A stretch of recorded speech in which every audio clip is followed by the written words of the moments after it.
You're tuning into Black and White Sports on YouTube. The no-holds-barred truth on sports. The main event starts now. I'm back. Road Rants for Black and White Live. Well, this vaccine thing's taking a weird turn in the NFL. Because now you've got reporters calling for literal NFL players to lose their starting gigs because they don't want to reveal whether or not they may or may not have had the jab. Once again, if you choose to take the jab and that's what you want to do and you've consulted with your doctor and you think it's best for you, congratulations, good job. If you chose not to take it because you've consulted with your doctor and you feel like that's your best choice, congratulations, that's awesome as well. Good grief. Now with the disclosure, non-disclosures out of the way, this got sent to us by a loyal subscriber. Brian, thanks for the heads up on this, because this is dumber than a box of rocks. Wow. This triggered Colts reporter has lost his mind. Colts reporter calls for Carson Wentz selfish in fight against COVID-19. Indianapolis Star columnist hopes Jacob Eason steals quarterback job from injured former Eagle. The Colts made a huge decision this offseason in trading for Carson Wentz, whose rise and fall in Philadelphia ended in a tailspin of poor play and resentment on all sides. I have been very vocal about the fact that I believe the Eagles will regret that decision.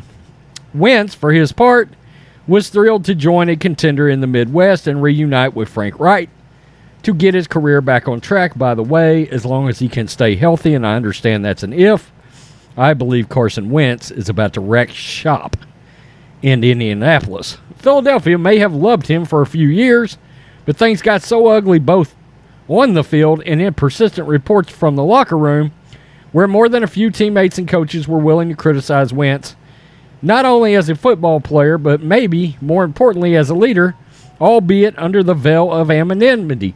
Well, by the way, there were also some players that came out on Carson's side and on his behalf as well. So there's that. Given what's at stake for Wentz in 2021, the foot injury that has him sidelined at the moment would be discouraging enough for Colts fans hoping he can be the guy in Indy. Even Eagles fans are frustrated by what it could mean for Philadelphia's trade compensation with a potential first-round pick on the line. But the one thing Wentz can at least afford in Indianapolis is for the same chatter about character concerns to emerge the way it did in Philadelphia. Point of fact, there's been no chatter up there whatsoever outside of this ludicrous article I'm about to get to. Unfortunately for Wentz, that seems to be bubbling up as he recovers from surgery with a fighting chance to start Week 1 against the Seahawks. The optics of COVID-19 and vaccine avoidance clearly have something to do with it. Wentz is evidently among the 10% or so NFL players who haven't gotten vaccinated. Interesting. We'll get to that in a minute when it comes to quarterbacks, because this is kind of weird. When asked about it last month, Wentz gave the stock, quote, personal decision response. We'll get to the list of players who have went down that road, and has been ever since wearing a face mask at Colts practices, a requirement for unvaccinated players. On Wednesday, Indianapolis Star reporter Greg Doyle, a regular columnist covering the Colts since 2014, wrote a not-so-subtle story that called Wentz, quote, selfish for his vaccine stance, and then boldly claimed the team would be better served if backup Jacob Eason managed to steal the starting quarterback job from Wentz. What a lunatic. There's a lot to unpack between those two things, but here's what Doyle had to say about Wentz and the vaccine. Wentz comes into our town. Okay. He's handed all this money and prominence and makes the decision to ignore the science and the numbers and the logic. He's apparently not vaccinated. He won't say either way. Deep down, I bet he knows he's being selfish, and or he's making a medical decision based on what he thinks along with his doctors. but he wears a mask on the practice field and sideline, which is NFL protocol for unvaccinated players. He's not the only prominent Colts player wearing a mask, sadly. Most of the starting offensive line is masked up as well, including Quentin Nelson, Ryan Kelly, and Eric Fisher. Are we gonna hope the entire offensive line, including Quentin Nelson, who looks like a complete stud? Are you hoping they lose their jobs too? The pandemic isn't going well in much of Indiana right now, where COVID-19 cases and hospitalizations are rising quickly, and just over 51% of the eligible population is vaccinated.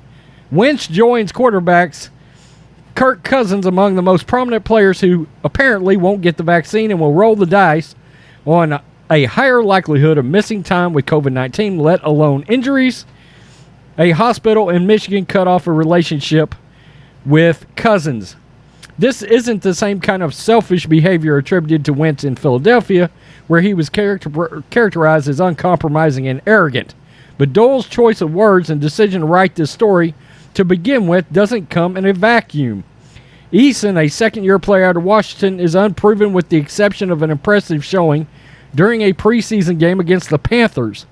That sample means very little for the regular season, but it's more telling that Wright told Doyle that he believes Eason has an elite arm, emphasizing that word when pressed on it. Oh, good God. And he goes into the reasons why. Look, I can tell you right now, Sam Ehlinger has a pretty good shot at getting that job if for some reason Wentz falls apart. But this little guy in this article doesn't bother to bring that up. And I'm not talking about the guy in this Philly article. I'm talking about the little triggered columnist out of Indianapolis that is calling for Carson Wentz's job. The other day, somebody, I don't even remember who I made the article or the video about, called for mandatory vaccines or you're out. And I said, well, it's a little late for that considering how many teams would lose their starting quarterbacks right now. It would be an utter disaster for how many NFL teams? The Ravens, the Vikings, the Patriots. People forget Cam and Mac both doubled down the other day on the it's none of your damn business whether I'm vaccinated or not gig. Now we've got Carson Wentz and the entire offensive line for the Colts. I got to be honest with you, this is actually kind of funny that this guy is so triggered by this. By the way, Wentz is following the protocols. He's wearing his mask. As silly as it sounds, he's wearing his mask on the practice field, outdoors, outside. He's wearing his mask. He's following the protocols set forth by the NFL if he chooses that he doesn't want to get vaccinated. I promise you, this columnist is one of these guys that I see in places like the Pro Football Talk comment section that believe it's their God-given right to know your vaccination status. Go F yourself 3 times, okay? That is the craziest thing ever. I find it nuts that a member of the media would openly rah-rah and pom-pom for a quarterback to lose his job over the fact that he's decided he doesn't want to get vaccinated. But, I mean, it's crazy. Do you think the Colts and Carson Wentz haven't sat down and talked about this, and he hasn't talked about it with team doctors, et cetera, et cetera? I mean, come on. You got to be out of your mind if you honestly believe that. By the way, just to further trigger this writer in Indy, I believe Carson Wentz is going to win the Comeback Player of the Year and throw like 35 touchdowns this year. That was my prediction going in anyway. So, for all the Carson Wentz haters out there, you really going to hate my ass. Because I think the Eagles massively messed up this deal. I honestly do. Hooking him, if, and he's kind of like Jimmy G, if he can stay healthy, hooking up with Frank Wright is going to be a deadly combination with the weapons on that team. Man, look out. They could run away with the AFC South with him at quarterback. I think it was a shrewd move. Chris Ballard and Frank Wright make no stupid moves in personnel. None. Very shrewd. They don't make off-the-cuff, gut reaction, jerk personnel moves at all. They thought about this long and hard before they got Wentz. They know something the rest of everybody else doesn't. This is crazy. It is crazy that a member of the media would literally sit down and type this out because he's so offended that Carson Wentz doesn't want to get vaccinated. He's following the protocols. I mean, set forth by the league. What more do you want? Appreciate it, Brian, for hitting us up with this. This was good. Peace. I'm out. Till next time. Thanks for watching the show. Be sure to like, comment, and subscribe. Be sure to tune in next time on Black and White Sports.